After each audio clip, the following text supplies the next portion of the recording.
নমস্কার বন্ধুরা, আবার একটা নতুন ভিডিওতে আপনাদেরকে স্বাগত। এখন আমি চলে এসেছি শিয়ালদা স্টেশনে, আর এখান থেকে আমি যাব শালিমার স্টেশনে। তো শিয়ালদা থেকে কিভাবে শালিমার পর্যন্ত যেতে হয়, গাড়ি কোন গাড়ি ধরতে হবে, ভাড়া কত নেবে, সবটাই কিন্তু আমি এই ভিডিওর মাধ্যমে বর্ণনা করব। তো এখন শালিমার থেকে কিন্তু পুরী যাওয়ার ট্রেনগুলো একটু বেশি ছাড়ছে। যেমন একটা বিখ্যাত ট্রেন ধৌলি, এই ধৌলি এক্সপ্রেস কিন্তু শালিমার থেকে ছাড়ছে। আবার পুরী যে শালিমার পুরী স্পেশাল একটা ট্রেন আছে, সেটাও কিন্তু ছাড়ছে। আর তাছাড়া কিন্তু আবার যে আরেকটা ট্রেন আছে, সেই ট্রেনের নাম হচ্ছে গরিবরথ। তো এই গরিবরথ ট্রেনে কিন্তু শালিমার থেকেও ছাড়ছে। তো সেই জন্য কিন্তু এখন শালিমার স্টেশনটা যাওয়া কীভাবে যেতে হয় সেটা আপনাদের কিন্তু জানা দরকার আছে। তো আমি জানবো আর আপনাদেরও জানাবো কীভাবে যেতে হয়, সম্পূর্ণ তথ্যটাই আমি আপনাদের সামনে তুলে ধরবো। তো অবশ্যই ভিডিওটা শেষ পর্যন্ত দেখতে থাকুন। আর যারা নতুন চ্যানেলে চলে এসেছেন অবশ্যই লাইক, কমেন্ট, শেয়ার করবেন এবং সাবস্ক্রাইব করবেন। তো চলুন ভিডিওটা কিন্তু শেষ পর্যন্ত দেখবেন, অনেক তথ্য, অনেক ইনফরমেশান কিন্তু এই ভিডিওর মধ্যে থাকছে। তো এই হচ্ছে বর্তমান সময়ে শিয়ালদা স্টেশনের অবস্থা। শিয়ালদা স্টেশন কিন্তু এখন খুব সুন্দর করে সাজানো গোছানো হয়েছে। সন্ধেবেলার দিকে যদি আসা যায় তাহলে লাইট টাইট যখন জ্বলে ওঠে খুবই সুন্দর দেখতে লাগে শিয়ালদা স্টেশনটাকে। তো এবার বলি, আপনারা গাড়ি বুক করবেন মানে ট্যাক্সি বা ক্যাব বুক করবেন কোথা থেকে। সামনে যে স্ট্যান্ডটা দেখতে পাচ্ছেন, এখানে অসংখ্য হলুদ ট্যাক্সি এবং ক্যাব আছে। এখান থেকে কিন্তু আপনাকে বুক করতে হবে গাড়ি। তো চলুন এগিয়ে যাওয়া যাক। শালিমার কত? এই যে দেখুন, এখানে যে কয়েকটা লোক দাঁড়িয়ে কথা বলছে, এরাই কিন্তু গাড়ির ড্রাইভার, আর আপনাদের কিন্তু এদের সাথেই কথা বলতে হবে। তো এখানে যে ট্যাক্সিগুলো দেখছিলাম, এগুলো কিন্তু ভাড়া যদি রিজার্ভ করতে হয় তাহলে 550 টাকা, আর যদি শেয়ারে যেতে হয় কিন্তু 350 টাকা। তো যাদের পকেটে একটু পারমিট করবে তারা 350 টাকা দিয়ে শেয়ারে বা 550 টাকা দিয়ে রিজার্ভে যেতে পারবেন।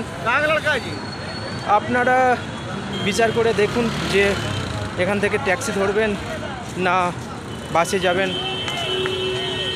তো আমরা ভাবলাম যে দেখি যদি বাসে যাওয়া যায়, তো সেই জন্য সামনের দিকে বাস স্ট্যান্ডের দিকে যাচ্ছি।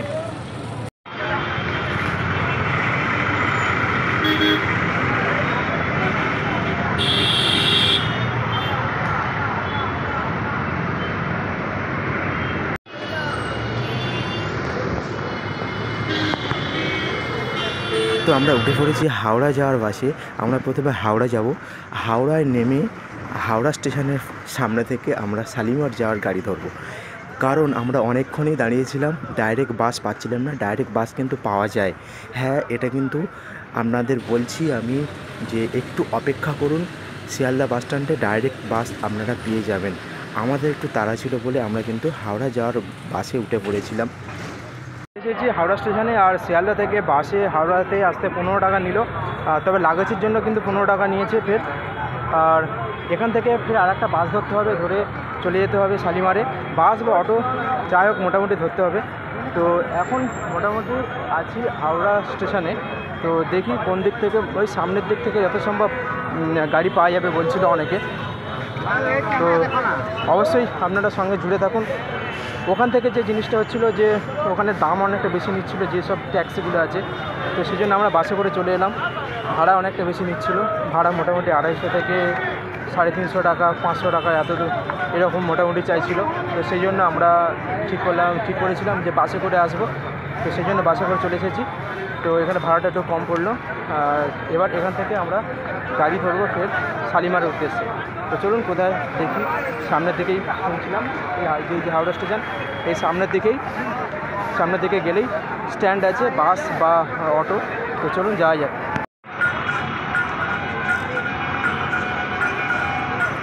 তো এই যে বাসগুলো আসছে, এই বাসগুলোর মধ্যেও কিন্তু কোনো একটা বাস যাবে শালিমারে।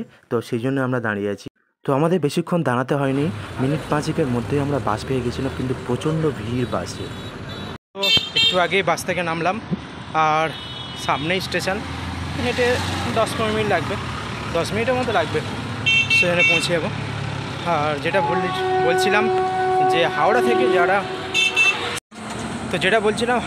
যারা শালিমারের জন্য বাস ধরতে চাইছেন বা কোনো গাড়ি ধরতে চাইছেন, বিশেষ করে যারা বাস ধরতে চাইছেন তারা কিন্তু অবশ্যই ওই ওল্ড ক্যাম্পাসের সামনে, যেখানে শিয়ালদা থেকে এসে যাত্রীদের নামায় যে জায়গাটা, সেখানে আপনারা দাঁড়িয়ে থাকবেন। ওখানেই কিন্তু পেয়ে যাবেন বাস শালিমারের জন্য বাস। তবে একটু দাঁড়াতে হবে আর ভিড় হয় একটু, যেটা আপনাদের দেখাচ্ছিলাম যে একটু ভিড় থাকে। হ্যাঁ, আসতে কিন্তু অনেকটাই টাইম লাগে।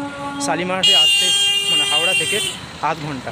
তো শিয়ালদা থেকে যারা ক্যাব বুক করতে চাইছেন তাদের কিন্তু ভাড়া নেবে 250 থেকে 500 টাকার মধ্যে। তো আমাদের তো সেরকমই বলেছে, আমরা তো নিইনি। তো আমাদের কত ভাড়া পড়লো, মোট টোটাল ভাড়া পড়লো হাওড়া পর্যন্ত 15 টাকা, আর দুজনের 30 টাকা লাগেজের জন্য 15 টাকা, মানে 45 টাকা। আর এখানেও কত করে নিয়েছে, এখানে এই দেখো এখানে কত করে নিয়েছে ভাড়া, ও এখানেও 15 টাকা করে ভাড়া নিয়েছে। তো 45, 90 টাকা কিন্তু আমরা চলে আসলাম শিয়ালদা থেকে শালিমার। একটু কষ্ট হলো, একটু ভিড়ভাড়টা ঠেলতে হলো, কিন্তু ভাড়াটা অনেকটাই কম হলো। 90 টাকা চলে এলাম শালিমারে। তো লাগেজের ভাড়া বাদ দিলে আমাদের টোটাল 60 টাকা কিন্তু লাগবে।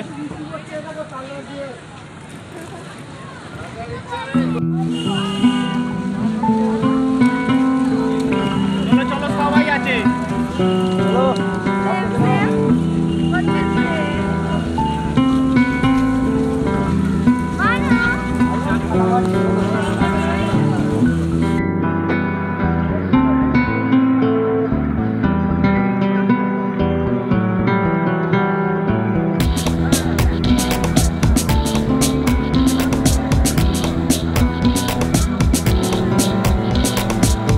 এই স্টেশনে সবে পৌঁছালাম, এখন বাজে 7:10। মেন গেটটা সবে মাত্র দেখা পেলাম। এতক্ষণ পর্যন্ত সেই সামনের গেট থেকে হেঁটে হেঁটে আসছিলাম, খুব মানে গরম লেগেছে। আর আমাদের বাকি লোকজনও ওখানে বসে আছে মোটামুটি। তো এই পর্যন্ত শালিমার পর্যন্ত আসতে গিয়ে দম হাঁপিয়ে গেল। এরপরে তো আমাদের ট্রেন আছে, যে ট্রেনটা আমরা ধরবো সেটা হচ্ছে গরিব রথ। পুরী, এখান থেকে শালিমার থেকে পুরী পর্যন্ত যাবে। তো গরিব রথ সম্পূর্ণটাই কিন্তু এসি, আর থার্ড এসিতে এই প্রথম জার্নি করব। তো সেই অভিজ্ঞতা তো আপনাদের সাথে ভাগ করে নেব। তবে এই ভিডিওটা কিন্তু এই পর্যন্তই এন্ড করব। তো যারা যারা এই ভিডিওটা এন্ড পর্যন্ত দেখছেন তারা তো আশা করি অবশ্যই উপকৃত হবেন। যারা ভবিষ্যতে শালিমার আসার চেষ্টা করছেন হাওড়া থেকে বা শিয়ালদা থেকে, তারা তো অবশ্যই বুঝতে পারলেন যে যদি বাসে করে আসতে হয় তাহলে ঠিক কোন জায়গা থেকে বাস ধরতে হবে। আর যদি গাড়ি বুক করতে হয়, মানে ক্যাব করতে হয়, ট্যাক্সি করতে হয়, তাহলে তার ভাড়া কত পড়তে পারে, সবটাই কিন্তু আপনাদের সামনে আমি আপনাদের সঙ্গে শেয়ার করলাম। তো অবশ্যই আপনারা অনেক কিছু জানতে পেরেছেন। তো ভিডিওটা এই পর্যন্ত এন্ড করলাম। তো এরপরে আবার নতুন ভিডিও শুরু হবে। তো ততক্ষণ পর্যন্ত আশা করবো আপনারা আমার চ্যানেলের সাথেই থাকবেন। তো গুড বাই, নেক্সট ভিডিওতে দেখা হচ্ছে। এখন চলছে এখানে শশা ছাড়ানো। কী হবে, কী খাওয়া হবে, কী খাওয়া হবে আর কী খাওয়া হবে বলে তো শুধু শশা খাওয়া হবে।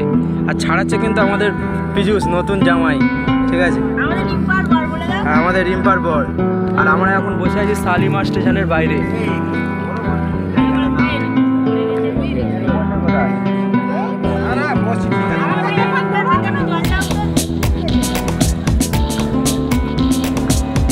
তাই এখন চলছে ডিম ছাড়ানো। শশার পরে ডিম খাওয়া হলে এরপরে কী খাওয়া হবে?